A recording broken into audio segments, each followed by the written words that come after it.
মধ্যপ্রাচ্যের সবচেয়ে বড় শ্রমবাজার এখন সৌদি আরব।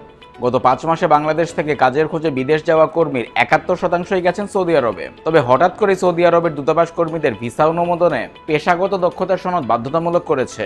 এ সনদ ছাড়া ভিসার অনুমোদন দিচ্ছে না তারা। ফলে ভিসা পেতে তৈরি হয়েছে জটিলতা, বাড়ছে অভিবাসন ব্যয়। অভিবাসন সংশ্লিষ্টরা বলছেন, বর্তমানে গৃহকর্মী ছাড়া সব শ্রেণীর ভিসার জন্য এ সনদ বাধ্যতামূলক করা হয়েছে। অনলাইনে পরীক্ষার ফি বাবদ $50 জমা দিতে হচ্ছে। আবার দুবার পরীক্ষা দিয়েও অনেকে সনদ পাচ্ছেন না। এতে কর্মীদের যেমন আর্থিক ক্ষতি হচ্ছে, দীর্ঘসূত্রতাও বেড়েছে। জানা গেছে 2023 সালে সৌদি আরবের মানব সম্পদ ও সামাজিক উন্নয়ন মন্ত্রণালয় বাংলাদেশ থেকে দক্ষ কর্মী নিয়োগের লক্ষ্যে একটি দক্ষতা যাচাই কর্মসূচি শুরু করে। এতে অংশ নিলেই মেলে পেশাগত দক্ষতার সনদ। এতদিন এ সনদ ছাড়াই ভিসা পেতেন কর্মীরা, কিন্তু গত 19 জুন থেকে এ সনদ ছাড়া কোনো ভিসার অনুমোদন দিচ্ছে না দূতাবাস। শুরুতে সৌদি সরকার 5টি খাতে দক্ষতা পরীক্ষার সনদ বাধ্যতামূলক করেছিল। বর্তমানে 33টি খাতের জন্য কর্মীদের সনদের প্রয়োজন হবে। বাংলাদেশ জনশক্তি কর্মসংস্থান ও প্রশিক্ষণ ব্যুরো BMET সূত্রে জানা গেছে, সৌদি আরবে শ্রমিকরা ক্রমাগত প্রতারণার শিকার হচ্ছেন বলে অভিযোগ রয়েছে।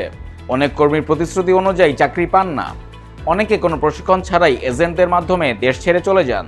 দক্ষতার সনদ থাকলে কাজ পাওয়া যেমন সহজ হয়, তেমনি শ্রমিকদের বেতনও প্রায় দ্বিগুণ হওয়ার সম্ভাবনা থাকে।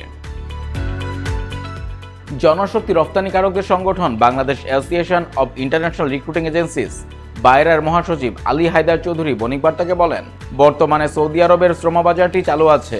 সবচেয়ে বেশি কর্মী যাচ্ছে সেখানে। গত 3 সপ্তাহে কোনো ভিসা হয়নি। ঈদের পর থেকে হঠাৎ করে তাকামল সনদ ছাড়া সৌদি দূতাবাস কোনো ভিসা দিচ্ছে না। তারা জেনারেল লেবারদেরও সার্টিফিকেটের অধীনে নিয়ে এসেছে। তাদেরও কম্পিউটার টেস্ট দিতে হচ্ছে।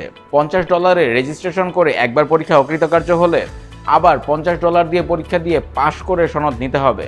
আমি যাদের ফলাফল পাচ্ছি অনেককেই ফেল করাচ্ছে। একজন ক্লিনার লেবারকে কম্পিউটারের পরীক্ষা দিতে হচ্ছে। তারা এগুলোয় অভ্যস্ত না, সময় লাগবে।